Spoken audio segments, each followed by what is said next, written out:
کہ کسی شاعر نے اچھا کہا تھا، جب ضمیر و ظرف کا سودا ہو دوستو، جب ضمیر و ظرف کا سودا ہو دوستو، قائم رہو حسین کے انکار کی طرح۔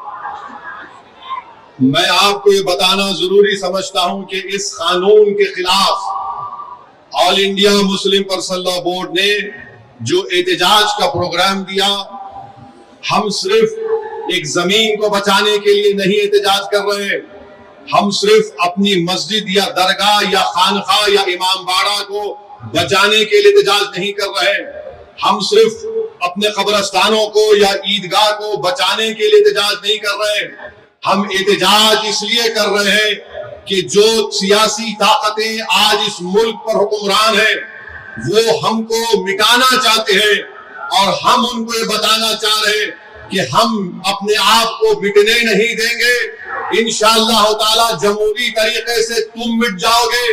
ہم ان کو بتانا چاہ رہے ہیں کہ ہم جھکنے والے نہیں ہیں، ہم انگریزوں کی 200 سال کی غلامی کو قبول نہیں کیے، تو ہم تمہارے اقتدار میں تم جو بیٹھے ہو اور تم ایسے قانون بنا رہے ہو جو ہمارے آئین اور سمویدھان کے فنڈامنٹل رائٹ کے خلاف ہے۔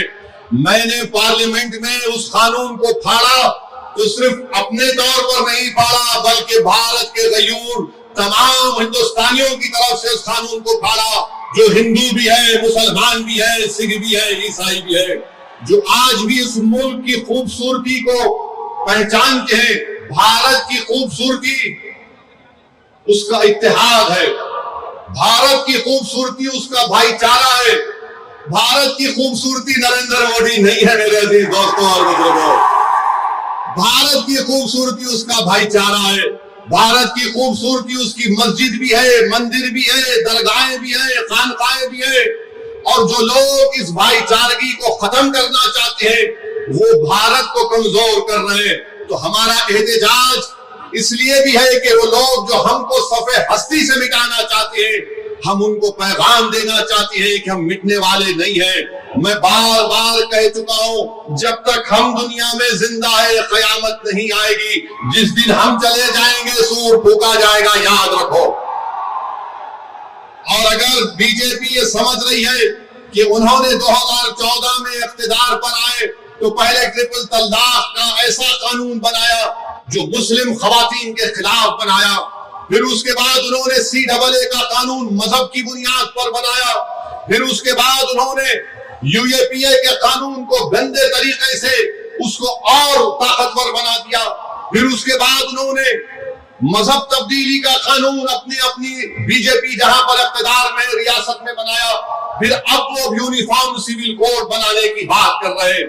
11 سال سے نریندر مودی صرف مسلمانوں کی مذہبی شناخت پر حملہ کر رہے ہیں، 11 سال سے نریندر مودی صرف مسلمانوں کی مسجدوں کو چھیننے کی کوشش کر رہے ہیں، 11 سال سے نریندر مودی مسلم خواتین کو طاقتور بنانے کے بجائے ان کے سروں سے حجاب کو چھین رہے ہیں، 11 سال سے نریندر مودی بلڈوزروں کے ذریعے سب سے زیادہ دلت اور مسلمانوں کے گھروں کو توڑ دیا۔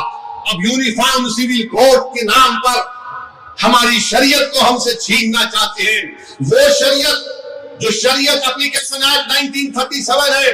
جب سمویدھان بن رہا تھا تو بابا صاحب امبیڈکر نے کہا تھا کہ شریعت اپلیکیشن ایکٹ برقرار رہے گا، مگر آج نریندر مودی یہ سمجھتے ہیں کہ میں بابا صاحب امبیڈکر سے بڑا دور اندیش ہوں۔ مسٹر مودی، آپ امبیڈکر کے پیر کی دھول بھی نہیں ہے، اس بات کو یاد رکھو میرے عزیز دوستوں اور بزرگوں۔ اور دوسری بات یہ، میں آپ سے کہہ رہا ہوں کہ اپنے صفوں میں اتحاد کو مضبوط رکھیے۔ یہ لڑائی جو آپ اور ہم مل کر اپنے دیگر سیکولر ہندو بھائیوں کے ساتھ، سکھ بھائیوں کے ساتھ کر رہے ہیں، یاد رکھو بی جے پی سنگھ پریوار ہمارے صفوں سے بعض میر جعفر، میر صادق کو کھڑا کرے گی، ان سے احتیاط کرو۔ مگر آج معلوم ہوا کہ جعفر پاشا میں کشف و کرامات بھی ہے۔ مجھے ابھی کسی نے واٹس ایپ پر بھی جایا کہ جو اس وفقی قانون کی تائید میں آ رہے ہیں، جو بڑی بڑی باتیں کرتے ہیں، خواجہ اجمیری کے آستانے سے ان کا تعلق ہے، जाफर पाशा की तकरीर को लाइव बैठकर देख रहे थे, तो मालूम हुआ उनको भी बड़ा डर हो गया है कि अब हैदराबाद से एहतजाज बुलंद होगा। अरे जो तुम ख्वाजा अजमेरी के आस्थाने के जिम्मेदार हो ना, मैं पार्लियामेंट में इंशाअल्लाह ताला ख्वाजा एक्ट के तरमीम का एक बिल लाऊंगा और प्राइवेट मेंबर्स बिल लाकर कहूंगा कि तुम नहीं बनोगे, उसमें पसमानदा को किसी को बनाना पड़ेगा। तुम तायीद करोगे, मैं तो ला रहा हूं प्राइवेट मेंबर्स बिल आइंदा सेशन में, तुम देखना। अरे तुम लोग कितना गिर सकते हो, तुम कितना गिर सकते हो, कम से कम उस आस्थाने की निस्बत का तो लिहाज रख लो, तुम उस आस्थाने की निस्बत का तो लिहाज रख लो। और इस बात को भी याद रख लो कि जब तुम और हम इस दुनिया से जाएंगे तो आरएसएस वाले अगर तुमको खंडे पर लेकर गए कब्रिस्तान में, तो फिर अंदर जाने के बाद जब फरिश्ते पूछेंगे कौन है तेरा रब, तो तुम क्या मोदी बोलोगे या अल्लाह बोलोगे? देख लो इस बात को, हम तो अल्लाह ही बोलने वाले हैं और बोलते रहेंगे। अल्लाह ही हमारी मदद करेगा और अल्लाह ही इनको शिकस्त देगा इंशाअल्लाह ताला। हम तौहीद परस्त हैं और हमको फख्र है इस बात का कि रब्बे कायनात जिस चीज का मालिक अल्लाह है, मोदी कह रहे हैं कि उसका मालिक अल्लाह नहीं रहेगा। अब मोदी आप खुद देखोगे अल्लाह कैसा बता देगा अपना जल्ले जलालहू, आप देखेंगे। आप इसको, इस कानून को तुमको वापिस लेना पड़ेगा। जिस तरह हमारे किसान भाइयों ने हमको रास्ता दिखाया, हम उसी रास्ते पर एहतजाज करेंगे। जब तक कानून वापिस नहीं होगा, भारत में पुरअमन एहतजाज होगा। आप तैयार हैं कि लंबी जमहूरी लड़ाई लड़ने के लिए, या फिर कोका कोला की तरह उड़ के फिर ठंडे तो नहीं बैठ जाएंगे? क्या आप तैयार हैं जमहूरी एहतजाजी लड़ाई लड़ने के लिए? अगर आप तैयार हैं तो आप अपने आप से वादा कर लीजिए कि जब तक ये काला कानून वापिस नहीं होगा, हम एहतजाज करेंगे, हम पीछे नहीं हटेंगे, पुरअमन एहतजाज हमारा होगा।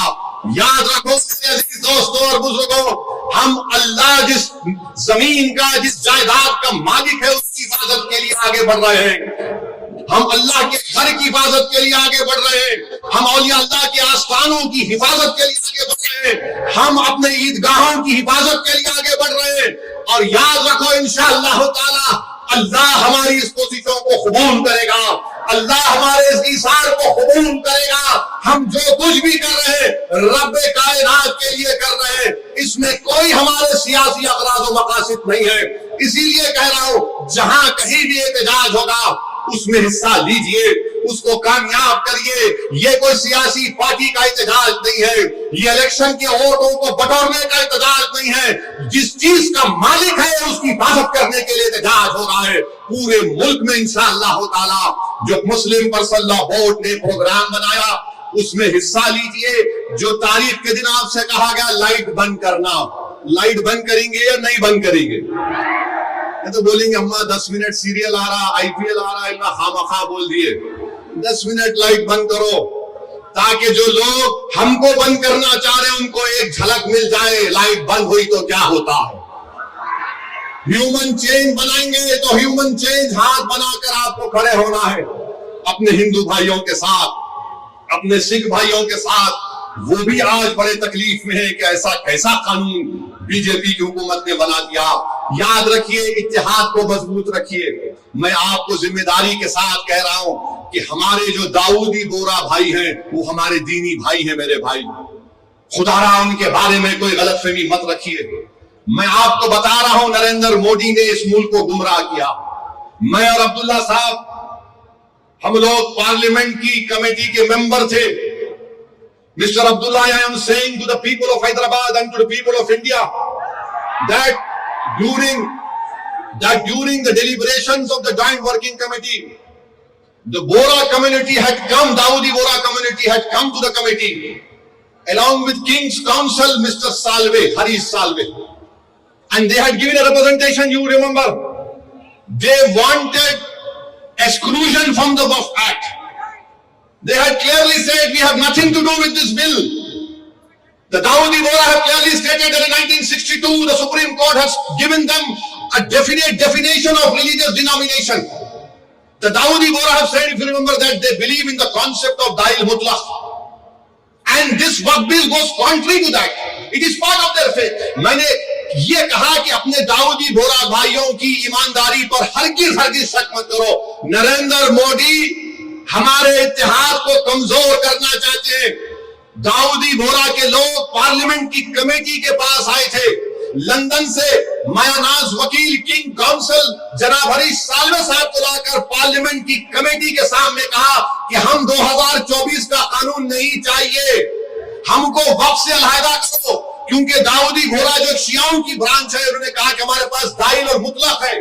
उनके जो रूहानी पेशा है मुफद्दल साहब, अल्लाह उनको सलामत रखे, वो उनकी मौजूदगी में कोई मुतवल्ली नहीं हो सकता। लिख कर दिया उन्होंने कि हमको इस वक्फ एक्ट से लेना देना नहीं, इनको निकाल दो। तो ये इनको बुलाया गया, मोदी ने बुलाया इनको, और नरेंद्र मोदी ने कितना गुमराहकुन बात की, बैठ के कहा कि मैंने 3 साल पहले ये बिल बना दिया, आप लोगों को नहीं मालूम होगा, मैंने भिजा दिया आपको, और कहा कि कॉमा फुल स्टॉप लिख दो। मोदी ये पैगाम दे रहे हैं भारत के सेकुलर हिंदू भाई बहनों को, सिखों को और मुसलमानों को, मैं तो नहीं लाया है बिल, ये तो ये लोग बोल के लाया हूं। आप समझ रहे हमारी बात को? और हम जब कमेटी में थे, हम मिनिस्ट्री ऑफ माइनॉरिटी अफेयर्स से पूछे कि कानून तुम क्यों लाए, क्या तुमने मुसलमानों से बातचीत की, क्या तुमने इस बिल के बारे में बात की? एक वर्ड नहीं बोल सके वो लोग। The committee, when called the Ministry of Minority Affairs, they didn't have anything to say. Why did they bring this bill? You are witness to it. अब मोदी इन दाऊदी बोराओं को बदनाम करने के लिए, पूरे देश में पैगाम देने के लिए कि देखो मैं तो 3 साल पहले उनको बिल दिया था, मेरे भाई ये साजिश है हमारे इत्तेहाद को कमजोर करने के लिए। मोदी जी, आप शतरंज की चाल खेल रहे हैं, हम भी जानते हैं शतरंज कैसा खेलना सियासत में। डॉक्यूमेंट्स है, आज मैं एक्स पर सोशल मीडिया पर डॉक्यूमेंट्स डाल दिया हूं, दाऊदी बोरा लोगों ने कमेटी को दिया, वो 1924 से कह रहे हैं कि हमको वक्फ कानून में मत रखो, क्योंकि हमारा जो जूरिस्प्रूडेंस है, हमारा जो फिक्र है, वो दाइल मुतलक के ऊपर। तो आपसे अपील कर रहा हूं कि अपने दिमाग में 1% भी दाऊदी बोरा हमारे दीनी भाइयों के खिलाफ कोई शक मत करिए। वो तो नहीं चाह रहे थे, इनको तो पप्पा जी बुला के बोल दिए आपको खुद से करा। अब चौथी बात यह है, बीजेपी वाले बोल रहे इसमें सब कुछ है, मुसलमानों का फायदा है, औरतों का फायदा है। आज से थोड़े दिन पहले हैदराबाद में फतेह दरवाजे पे एक चालाक आदमी था, लगता है उन्हें भी मोदी जी की शागिर्दी में निकला सो था। उन्हें क्या बोला, आप मेरे पास आओ, जिसके सर टकले हैं मैं दवा देता हूं, बाल उठ जाते। लाइन लग गई वहां पे, लगा दवा दवा लगा, बाल उठते। अब पब्लिक बेचारी, तो मोदी जी भी यही बोल रहे, दवा ले लो सब चीज ठीक हो जाती। इनकी दवा नहीं है, ये दवा मौत है। ये दवा नहीं दे रहे, मौत का पैगाम दे रहे, ये वक्फ को छीनने के लिए ला रहे हैं। आप सोचिए, दाऊदी बोरा लोगों ने सेक्शन 2 लिख कर दिया, तो मोदी ने क्या किया, दाऊदी बोरा का नाम लेके सेक्शन 2 बना के उस भारत के दौलतमंद आदमी जिसने हमारे खोजा भाई, ये भी शियाओं का एक ब्रांच है, खोजा ट्रस्ट से खरीद कर 21 करोड़ में अपना आलीशान महल बना लिया। सेक्शन 2 का फायदा उस शख्स को होगा। हम हैदराबाद में क्या बोलते हैं, किसकी दुकान पे किसकी फातिया, क्या बोलते हैं, नाना मामू की दुकान पे नाना की फातिया। तो दाऊदी बोरा को सामने रख के मुकेश भाई की फातिया पढ़ दी, इनको काम कर दिया। सेक्शन 2 से उनको फायदा होगा। तो आपको हमको मुत्तहिद रहना है, शिया सुन्नी इत्तेहाद को मजबूत रखना है। आप शिया सुन्नी इत्तेहाद को मजबूत रखेंगे ना मेरे भाई, ये all India Muslim personal law board के प्लेटफॉर्म पर शिया भी है, सुन्नी भी है। ये पैगाम मुस्लिम पर्सनल लॉ बोर्ड देता है कि हम अपने इत्तेहाद को मजबूत रखें। दाऊदी बोरा को मोदी धोखा दे दिए, उनके नाम को इस्तेमाल करके मुकेश भाई को बोले लो गुलाब जामुन खाओ एंड बी हैप्पी, उनके अच्छे दिन आ गए। तो मेरे दोस्तों और बुजुर्गों, छठी बात आपसे अर्ज करना चाह रहा था वो ये है कि सदर साहब ने बहुत सी बातें आपके सामने रख दी कि सुप्रीम कोर्ट ने रिलीफ दिया है। مگر آج بھی ہم وقف کی جائیداد کو کھو رہے ہیں. لمیٹیشن ایکٹ اپلائی ہو گیا, جو 12 سال سے قابض ہے وہ مالک بن رہا ہے. 6 مہینے کے اندر پورٹل پر چلانا ہے, نہیں چلائے تو وقف سے چلے جائے گا. وقف ایویکیو پراپرٹیز نکل گئی ہمارے ہاتھ سے. 100 ایکڑ زمین ہے پنجاب ہریانہ میں جو آج گورنمنٹ اس پہ قابض ہو چکی ہے. رپورٹ آئی کہ اتر پردیش میں 500 سے زیادہ وقف پراپرٹیز کو اتر پردیش کی سرکار نے گورنمنٹ کی پراپرٹی ڈکلیئر کر دیا.